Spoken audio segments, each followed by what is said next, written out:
Hello there, friend.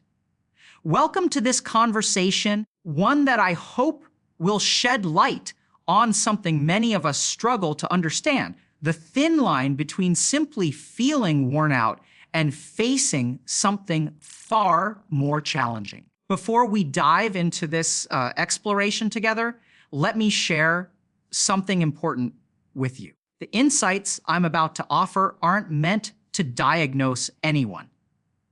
They're meant to help you recognize patterns, to understand yourself or someone you care about a little better. If what I describe resonates deeply, if it feels like I'm speaking directly to your experience, please know that reaching out to a trained mental health professional isn't a sign of weakness. It's an act of courage and self-care. Now, let's begin this journey together. Have you ever experienced those mornings when opening your eyes feels like lifting a weight you can't quite measure? Those days when the thought of leaving your bed seems not just unappealing, but genuinely impossible. We've all been there, haven't we? Those moments when motivation seems to have packed its bags and left without leaving a forwarding address. Universal human experience? Feeling drained, uninspired, wanting nothing more than to pull the covers over our heads and let the world spin without us for just a little while longer.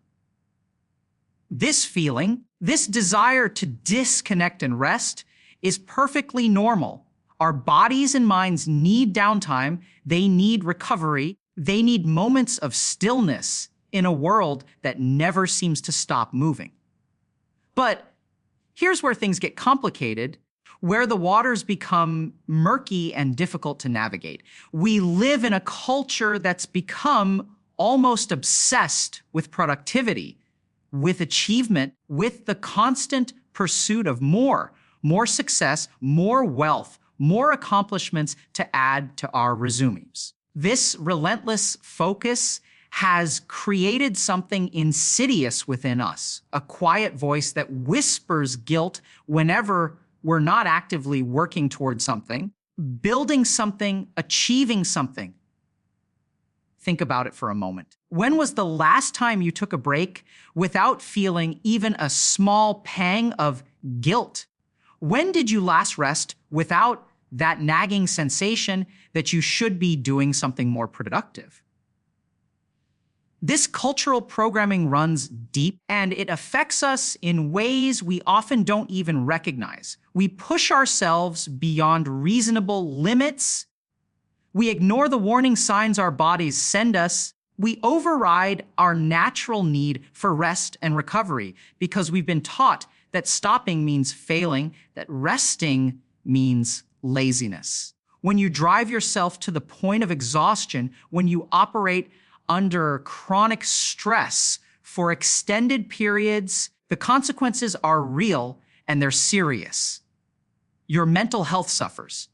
Your emotional well-being takes hit after hit. Your physical health begins to deteriorate.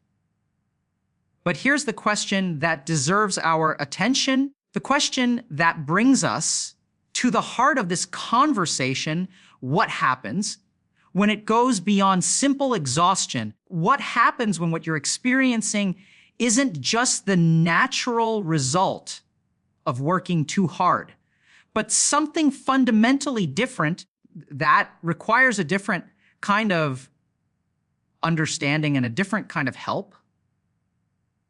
Let me paint a picture for you, one that might feel familiar. Imagine feeling perpetually tired, perpetually unmotivated, perpetually disconnected from the things and people that once brought you joy. On the surface, might look at you and think you're just being lazy, that you're not trying hard enough. You simply need to pull yourself together and get on with things.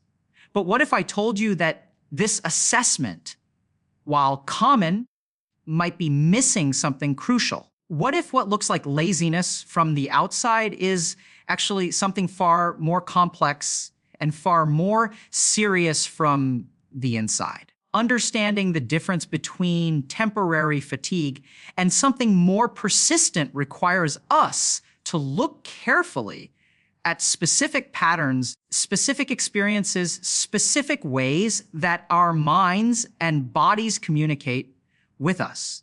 So let me walk you through several key distinctions, several warning signs that suggest what you're experiencing might be reaching beyond the realm of ordinary tiredness into territory that deserves professional attention and support.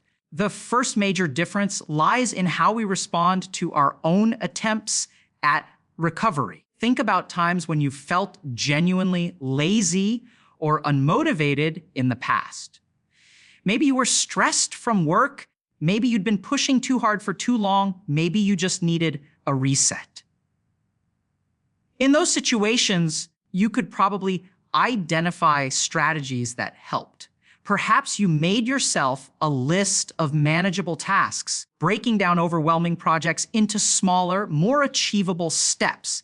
Maybe you listened to something inspiring, a podcast, a talk, music that energized you, and felt your motivation beginning to return.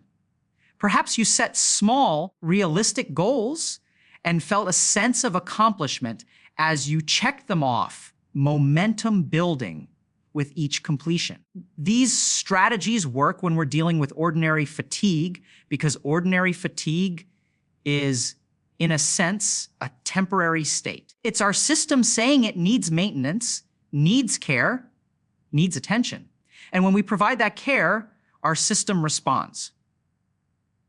We bounce back, we recover, we find our footing again. But here's where things become crucially different. When someone is facing depression, and I want to be clear here, depression is a genuine medical condition, not a choice, not a character flaw, not something you can simply decide to overcome. Those same strategies don't work.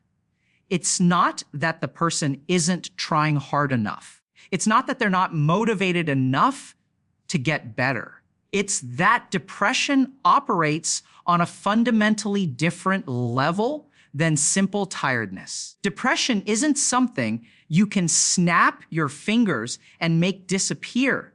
No matter how much you might want to, no matter how many people tell you to just cheer up or look on the bright side or think positive thoughts. If willpower alone could cure depression, if positive thinking could make it vanish, then no one would suffer from it. But that's not how it works. Depression is a serious condition that affects brain chemistry, that influences how we process emotions, that changes the very way we experience and interact with the world around us. Treating depression typically requires professional intervention. This might mean therapy, and not just a session or two, potentially months or even longer of regular work with a trained therapist who can help you develop coping strategies, process difficult emotions, and gradually rebuild your relationship with yourself and the world. It might mean medication, carefully prescribed and monitored by a psychiatrist who understands the complex neurochemistry involved. It often means a combination of both, along with lifestyle changes, support systems, and patience, so much patience, as you work through the healing process. Here's something else that's important to understand. Depression often isn't a one-time event. Many people who experience depressive episodes find that they recur throughout their lives. This isn't a failure on their part. It's simply the nature of the condition. Learning to recognize the early warning signs, developing strong coping mechanisms, maintaining connections with mental health professionals, these become lifelong tools, not temporary fixes. The second major distinction involves our emotional landscape and our ability to influence it. Let me ask you something. Have you ever felt sad lonely or hopeless in a way that seemed to come from nowhere. A heaviness that settled over you without any clear cause, without any specific trigger you could point to and say, that's why I feel this way. When we're simply tired or going through a difficult period, we can usually identify what's bothering us. Work stress, relationship troubles, financial worries, there's typically something concrete we can name. And importantly, we can usually find ways to lift our spirits, at least temporarily. Maybe we call a friend and their laughter brightens our day. Maybe we watch a movie that makes us forget our troubles for a couple of hours. Maybe we treat ourselves to our favorite meal, take a long bath, go for a walk in nature, or engage in some form of self-care that helps us feel a little better, a little more centered, more like ourselves. But depression creates a different experience entirely. When you're in the grip of depression, you might find yourself exhausted in a way that sleep doesn't fix. You might sleep for 10 hours and wake up feeling just as tired as when you went to bed. You might feel drained constantly, as if someone has pulled a plug and all your energy is slowly, steadily draining away. The sadness that comes with depression isn't the kind that responds to the things that normally cheer you up. You might spend time with people you love and feel nothing, or worse, feel guilty that you can't summon the joy you think you should be feeling. You might do activities that used to bring you pleasure, hobbies you were passionate about, entertainment you used to enjoy, and find them completely flat, completely colorless, as if someone has turned down the volume on all the positive emotions in your life. This is one of the cruelest aspects of depression. It robs you of the very things that might help you feel better. Food loses its taste. Music loses its power to move you. Beautiful sunsets leave you unmoved. Time with loved ones feels like an obligation you're failing at rather than a source of comfort and connection. You're not choosing to feel this way. You desperately want to feel better. The depression creates a barrier between you and positive experiences, a fog that dampens everything. This brings us to another critical warning sign: the loss of interest in virtually everything. There's a technical term for this in psychological literature, anhedonia, which refers to the inability to feel pleasure from activities that typically bring enjoyment. This isn't the same as occasionally not feeling in the mood for something. This is a pervasive, persistent absence of interest and pleasure across the board. When depression takes hold, you might find that hobbies you once loved now feel pointless. Maybe you were someone who lived for your creative pursuits, who couldn't wait to pick up your guitar or paintbrush or camera, and now those objects sit gathering dust because you simply cannot generate any enthusiasm for them. Maybe you were passionate about your work, but now the thought of going to the office fills you with a heavy sense of dread that has nothing to do with the work itself and everything to do with the effort it takes just to get through the day. Find yourself withdrawing from social connections, not because you're angry at anyone or because you've had arguments, because maintaining relationships feels exhausting. Responding to messages feels like climbing a mountain. Making plans feels overwhelming. Following through on commitments feels nearly impossible. So you cancel, you avoid, you retreat into isolation, not because you want to be alone, but because everything else feels like too much. The preference to stay home, remain in bed, to do nothing, This isn't laziness. This is your system shutting down, protecting itself in the only way it knows how. When you're depressed, caring about things becomes incredibly difficult, not because you're selfish or uncaring by nature, because depression literally affects your capacity to engage with and care about the world around you. It's not a choice.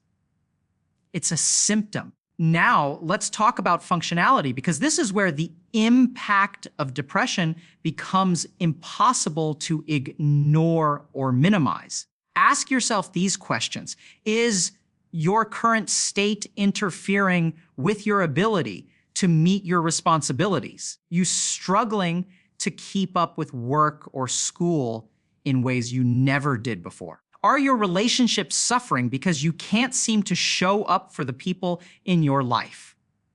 Are basic tasks, paying bills, buying groceries, maintaining your living space, starting to pile up because you just can't find the energy or motivation to handle them? When psychologists assess whether someone might be dealing with depression, they look at what are known as the 4 markers of psychological dysfunction.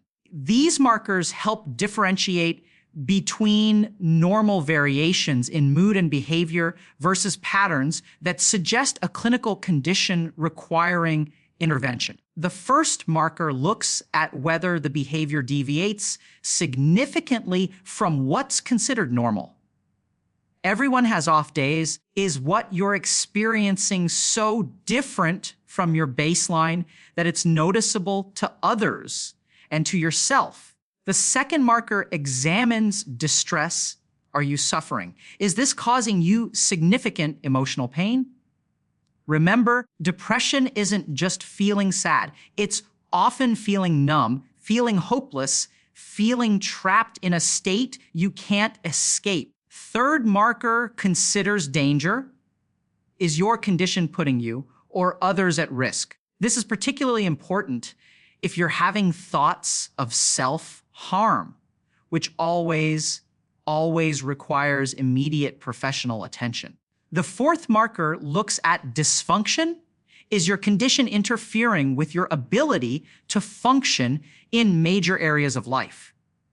This is crucial. If your struggles are making it difficult or impossible to maintain your job, keep up with your education, sustain your relationships, care of basic needs, then you're not just dealing with a rough patch. You're dealing with something that's significantly impairing your ability to live your life. When your exhaustion, your lack of motivation, your difficulty engaging with life becomes a constant obstacle, when it's no longer an occasional experience, but a daily battle, when it's creating real consequences in your work, your school, your relationships, your self-care, that's when it's time to seek professional help. Not because you're weak, not because you failed, because you're dealing with a condition that requires expertise and support beyond what you can provide for yourself. Here's another fascinating and often overlooked distinction between ordinary fatigue and depression: the presence or absence of clear triggers. When you're feeling lazy or unmotivated in the ordinary sense, you can usually trace it back to something specific. Maybe you've been working on a project that's repetitive and boring, and you're procrastinating because the task itself is genuinely unpleasant. Maybe you're avoiding something because you're afraid of failing, or because you don't feel competent, or because you haven't received recognition for your efforts, and it's made you question whether trying is worth it. These reasons make sense. Logical cause and affect relationships. Boring task leads to procrastination. Fear of failure leads to avoidance. Positive feedback leads to decreased motivation. We can understand these connections. We can address them. If the task is boring, we can try to make it more engaging or reward ourselves for completing it. If we're afraid of failing, we can work on building confidence or reframing what failure means. If we need more recognition, we can seek it out or learn to validate ourselves. But depression often arrives without a clear invitation. It doesn't always make logical sense. You might have everything going well in your life, a good job, loving relationships, financial stability, opportunities, and advantages, and still find yourself sinking into depression. You might experience a difficult event and find yourself spiraling into depression that seems disproportionate to what happened, lasting far longer than the situation itself. The truth is, scientists and psychologists don't fully understand all the mechanisms that lead to depression. We know it involves brain chemistry, neurotransmitters like serotonin, dopamine, and norepinephrine that aren't functioning quite right. We know there can be genetic components that depression can run in families. We know that major life stressors can trigger depressive episodes. We also know that sometimes depression emerges without any obvious trigger at all. This lack of a clear cause can actually make depression harder to deal with because part of us wants to understand why we feel this way. We search for reasons, for explanations, for something we can point to and say, that's it. That's why I'm struggling. And when we can't find that reason, we might even blame ourselves, thinking we have no right to feel this way. Our depression isn't valid because we can't explain it. But depression doesn't need a reason to be real. It doesn't need your permission to affect you. It doesn't need to make sense to be legitimate. If you find yourself feeling disheartened, drained, disconnected, and there's no clear explanation for why, that's not a sign that nothing is wrong. That might actually be a sign that something very specific is wrong. Something that deserves attention and care. Perhaps the most important distinction of all is this: laziness is a choice, but depression is not. Read that again and let it sink in, because this is where so much misunderstanding happens, where so much judgment gets aimed at people who are already suffering. When you're feeling unmotivated in the ordinary sense, you have agency. You have options. You can choose to rest and recover. You can choose to seek inspiration. You can choose to try different approaches until you find what works. You might need to experiment. You might need to push yourself a little, but ultimately, you have the power to change your state. Depression strips away that agency. When you're depressed, you're not choosing to feel this way. You're not choosing to stay this way. In fact, one of the most painful aspects of depression is the desperate desire to feel different combined with the seeming inability to make that happen. People with depression often experience crushing guilt and shame precisely because they feel like they should be able to just snap out of it, try harder, just be better. They look at themselves with harsh judgment, wondering why they can't seem to do what appears easy for everyone else. Imagine being trapped in a room and having people outside tell you to just open the door and walk out. Simple, right? Except you can't see the door, or the handle is broken, or your legs won't work properly. That's what depression can feel like. Everyone telling you the solution is simple while you're trapped in a situation that feels impossible to escape. People with depression aren't seeking attention.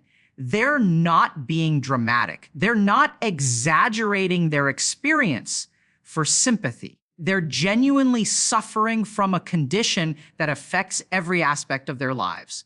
Their thoughts, their emotions, their energy, their ability to function, their relationships, their sense of self, their hope for the future. The feelings of guilt and shame that often accompany depression make everything worse. You feel bad about feeling bad. You feel guilty for not being able to show up for the people in your life. You feel ashamed that you can't seem to handle things that used to be easy.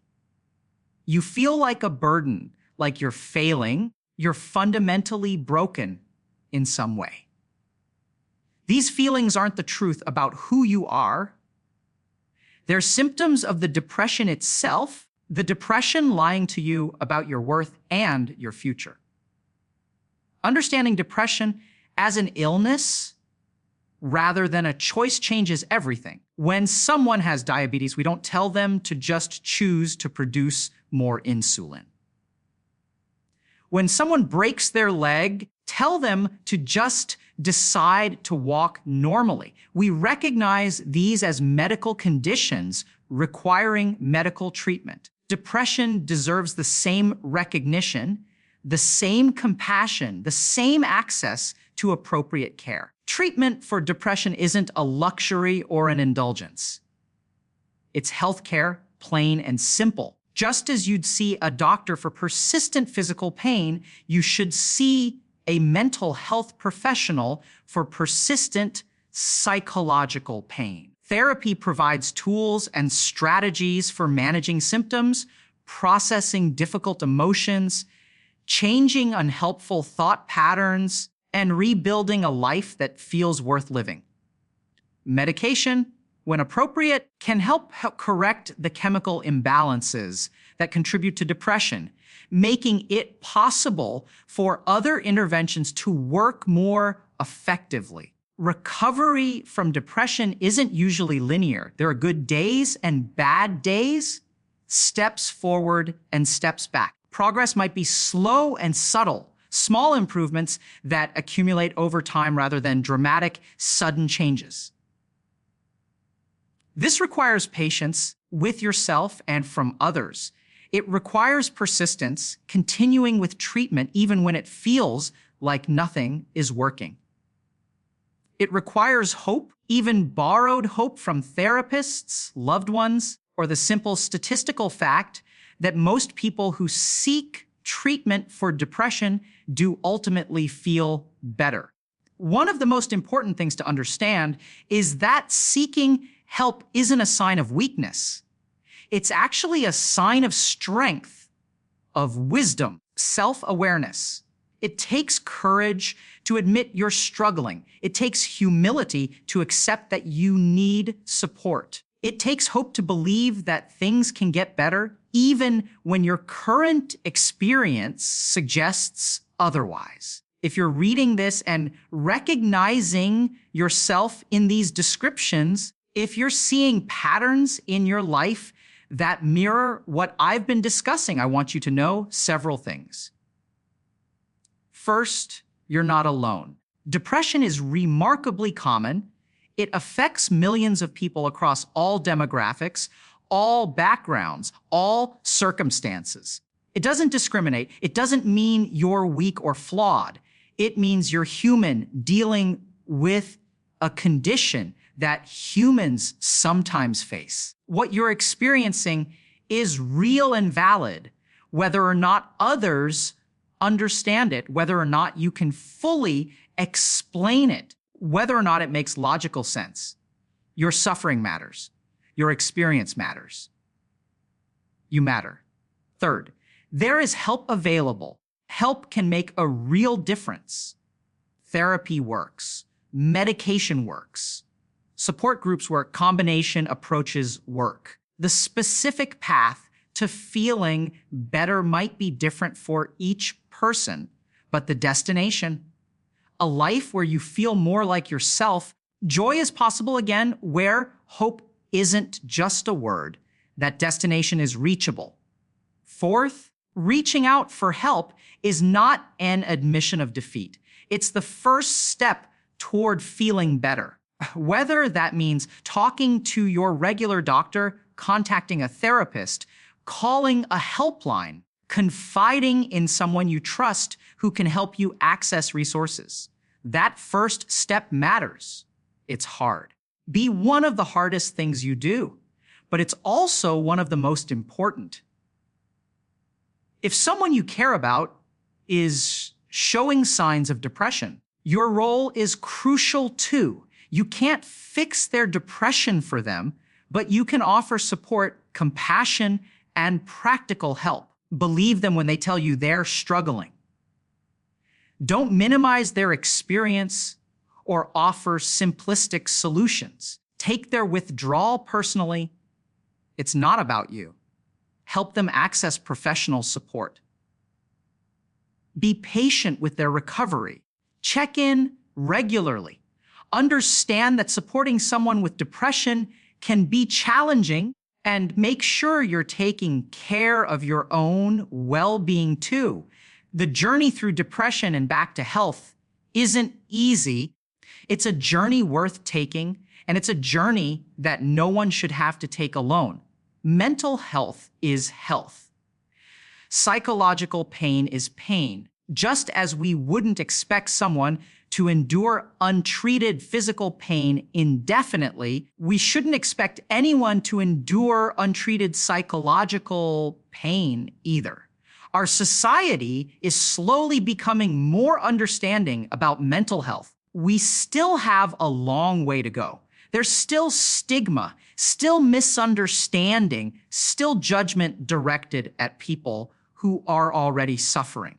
Every time we talk openly about depression, every time we share accurate information, every time we respond with compassion rather than judgment, chip away at that stigma, we make it a little bit easier for the next person to reach out for help. We create a world where mental health is treated with the seriousness and care it deserves. Life with depression is challenging in ways that are hard to fully convey to someone who hasn't experienced it. The weight of it colors everything, the exhaustion that goes bone deep, the isolation that comes from feeling fundamentally disconnected from others, loss of hope that tomorrow might be different. These are burdens that test the strength of even the most resilient people. Here's what's also true: recovery is possible. Feeling better is possible. A life beyond depression is possible. It might not feel that way right now if you're in the thick of it. The depression might be telling you that nothing will ever change, that you'll always feel this way, that trying is pointless. But the depression is lying to you. It lies. That's what it does. The truth is that countless people who once felt exactly as hopeless as you might feel right now have found their way back to lives they value, lives they enjoy, lives they're glad to be living. Treatment works. Time helps. Support matters. And you deserve all of these things: treatment, time, support, and ultimately the chance to feel better, to be better, experience life in full color again, rather than in the muted grays of depression. So if you're struggling, please reach out. Tell someone, make that appointment. Take that first step, however small, however difficult.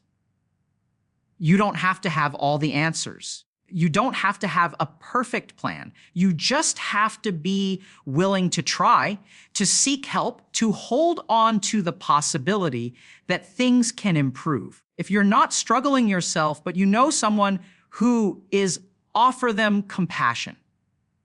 Offer them support. Offer them the benefit of the doubt when they cancel plans or seem distant or struggle to keep up with things.